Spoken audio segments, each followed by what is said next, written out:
여러분 안녕하세요. 네, 오늘 여옥대첩 넘버 1 백개문은 왜 조국과 정경심을 사랑하나 그 주제입니다. 이제 집에서 이렇게 저희 집에서 방송을 하니까 또 많은 분들이 기분이 그러시죠. 뭐 제가 도와드릴 일 없을까요? 막 이래가지고 제가 조금 이렇게 제가 이렇게 다운된 것처럼 보이나 그러는데 그 반대예요. 굉장히 마침내 집에 이르렀구나. 그리고 여기에서 안방 TV에 또 다른 도약을 하겠구나. 이제 이런 저는 느낌을 받았습니다. 그래서요, 제가 이제 뭔가 기념을 하려고 이 컵을 샀어요. 제가 예전에 스페인 여행을 했을 때 이 아주 이렇게 작은 컵을 보고요. 와, 저거 갖고 싶다 했는데, 글쎄 어저께 인터넷을 뒤지다 보니까, 며칠 전에 인터넷을 뒤지다 보니까 이 컵이 있지 뭐예요. 그래서 하나에 가격도 싸요. 2,900원? 네, 이래서 6개를 샀습니다. 그래서 여기에다가 커피를 이렇게 타 마시니까 굉장히 기분이 좋아요. 6잔을 이제 샀으니까 아마도 6분에게 커피를 제가 드릴 수 있겠죠. 언젠가는 제가 이렇게 추첨을 해가지고요.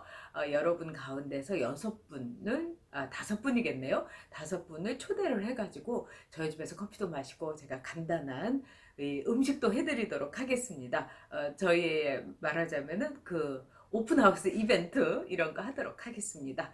네, 오늘 주제는요. 대깨문은 왜 조국과 정경심을 그렇게 미치도록 사랑하느냐 이 문제입니다. 여러분 이제 조국이 이번 주 안에 검찰에 출석할 것으로 보입니다. 조국도 이제 자기한테 조여오는 걸 알았으니까 참 자기가 모르는 일로 곤욕을 치르게 됐다 이렇게 이야기를 했습니다. 아마도 이제 그 자기가 자문을 구하고 있는 그 변호사들이 여러 가지 얘기를 했겠죠. 그러면서 조국은 모른다. 아내 정경심이 주식 투자를 했는지 나는 까맣게 몰랐다. 와, 참 이 파렴치함과 이 뻔뻔함은 참 대단하지 않습니까?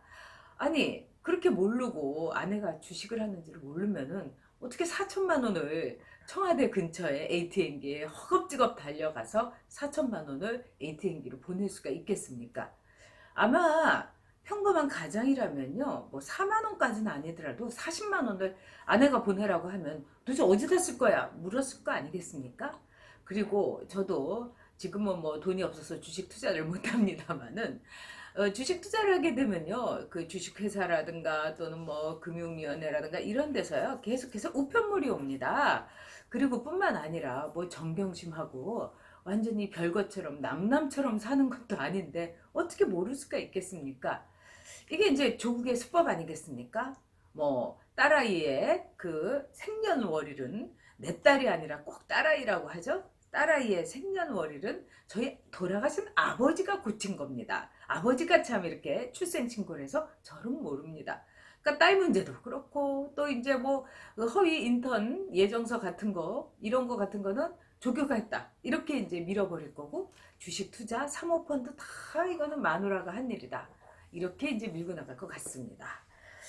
자, 이 조국이라는 사람의 이제 캐릭터를 우리가 웬만큼 겪었기 때문에 그래도 불구하고 야, 이건 참 찌질해 끝판왕이다 이런 생각 여러분 드시지 않습니까?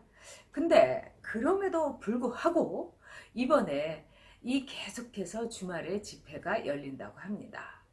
조국 사랑해요. 정경진 교수님 믿습니다. 사랑해요. 이렇게 이제 외칠 거라고 해요. 근데 대깨문들이나 우리가 달종이라고 우리 케이트님이 그 이름을 했던 달종이라는 사람들 도대체 의식구조가 어떻게 된 사람들이라서 이런가 정말 이해할 수가 없다. 근데 우리가 좀 이 사람들에 대해서는 이 심리구조를 좀 파헤칠 필요가 있을 것 같습니다. 제 경험을 하나 말씀드릴게요.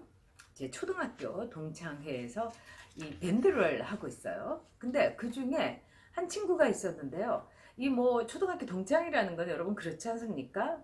잘 살면 얼마나 잘 살고 못 살면 또 얼마나 못 살아요. 다 어렸을 때 코 흘리게 또 어렸을 때 막 그 봄 아주 그야말로 이 봄말을 알고 있기 때문에 아무리 뭐 배우고 어쩌고 해도 다 초등학교 때의 그 마인드로 그 생각으로 이렇게 대하는 거 아니겠습니까? 그래서 아주 잘 지냈어요. 근데 그 중에 한 친구가 조금 이제 경제적으로 어려운 것 같지만은 열심히 살고 있고, 그래서 다들 그 친구를 많이 배려를 했습니다. 그리고 저도 이제 배려를 했어요. 그래서 그 친구가 남아공에서 선교 활동을 하는데, 제가 보기엔 약간 사자가 들어가 있는 것 같은데, 그분한테 후원도 해달라고 해서 제가 친구를 믿고 이제 후원도 했고, 뭔가 이렇게 그 친구에 대해서는 제가 좀 도와줘야 되겠다는, 그리고 더 배려해야겠다는 그런 생각이 있었습니다. 다른 친구들도 다 그랬어요. 그런데 어느 날 진짜 한밤에 밴드의 글이 팍 올라온 거예요. 그 친구의 글이. 그러니까 또 제 친구가, 저는 자주 보지 못하는데, 야 여우가 봐라, 네 얘기도 써있다, 이런 거예요. 내 얘기? 난 잘해주기만 했는데. 그래서 이렇게 봤는데 그 친구는 저뿐만 아니라 이제 동창 모두에게 화를 낸 거였습니다. 조국 때문에요. 조국 때문에 화를 낸 거예요. 뭐라고 했냐? 야, 너희들 그렇게 잘난 척하고, 그런데 너희들 털어보면 조국처럼 안 나올 것 같아? 그리고 나는 문재인 대통령 너무너무 존경해. 대통령을 빨갱이라고 하도 붙잡아가지 않는 세상이잖아. 이러면 된 거 아니야? 그리고 조국 그렇게 금수저고, 좋은 학벌에다가, 뭐 집안 배경도 좋고, 그런데도 이 정도면은 깨끗하게 살아왔다고 생각해. 이러면서 동창 이름들을 하나 각계 격파로 깨기 시작한 겁니다. 저에 대해서는, 여우가 네가 나를 친구라고 대해주고 또 굉장히 배려해줘서 뿌듯한 적도 있었어. 근데 네 유튜브나 네 뭐 블로그, 페북을 보니까 창피해서 못 읽겠더라. 네 정신구조가 어떻게 그럴 수 있니? 완전히 저 직격탄 맞았습니다. 그리고 이제 탈퇴를 해버렸어요. 그러니까 뭐라고 할까요? 화염병을 던지고 나서 탈퇴를 한 듯한? 그리고 저는 그 친구에 대한 저의 어렸을 때의 그 애정이 또 우정이 남아있기 때문에 제 심장이 굉장히 아팠습니다. 한 하루 이틀은요. 보기와 달리 저 그런 사람이거든요. 근데 제가 그 친구를 통해 갖고 이 대깨문들과 이른바 이 조국이라면 또 정경심이라면 사족을 못 쓰는 사람들의 심리를 읽을 수가 있었습니다. 두 가지입니다. 첫째는 분노예요. 나는 뭐 이렇게 열심히 노력하고 있는데 쟤네들만 더 잘 나가는 것 같고 잘 지내는 것 같고, 그리고 쟤네들 보수인데, 아니 보수들이 뭐 한 게 있어? 지들이 다 부모 어쩌고 저쩌고 해가지고 된 거지? 거기 또 모순이 있는 거죠. 그런데도 조국은 금수저인데 얼마나 깨끗하게 살았냐. 이런 아주 여러 가지의 그 복합적인 그 심정이 아주 섞여 있는 겁니다. 그러니까 일본의 그 왕의 즉위식에서 또 그 세리머니에서 뭐 천황폐하 만세 이걸 48번을 이렇게 했다고 해갖고 노예 족속들 이렇게 하면서도 스스로의 어떤 잘난 사람의 노예라든가 그 사람의 그 뒤를 봐주고 싶은 그런 욕구가 있는 거죠. 그래서 그런 반면에 그 분노가 말하자면 보수와 우파들에게 향하고 있는 겁니다. 우리가 이제 시위를 하는 사람들을 앵그리한 사람들이라고 그러죠. 화가 나 있는 거예요.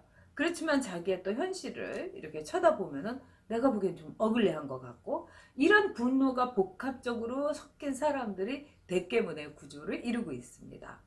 두 번째는요. 대깨문의 아주 심층적인 기저에는 또 뭐가 있냐면 불안이라는 것이 있습니다. 노무현 대통령 내가 지켜줬어야 되는데, 그때 노무현 대통령이 그래서 부엉이 바위에서 떨어지게 만들었다. 내 탓이요, 내 탓이요.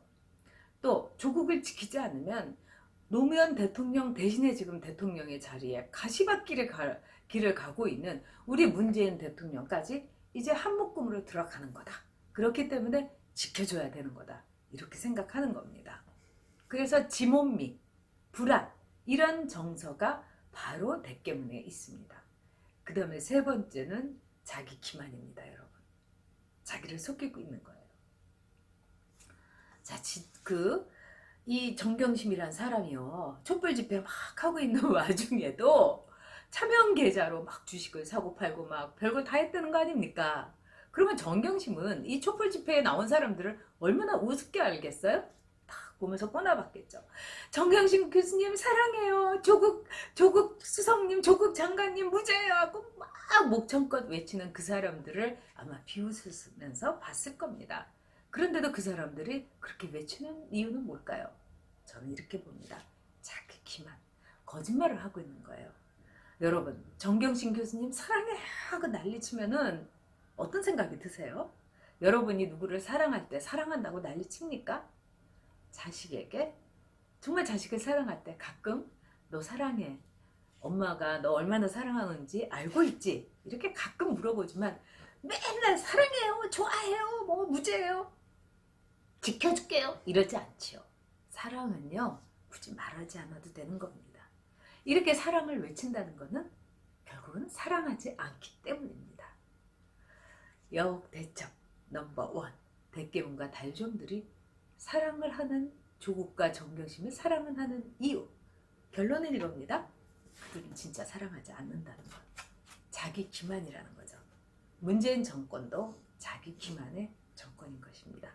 여러분, 구독, 엄지척 꼭 눌러주세요. 구독을 해주시는 게 제일 힘이 됩니다. 네, 여옥대첩 넘버1이었습니다.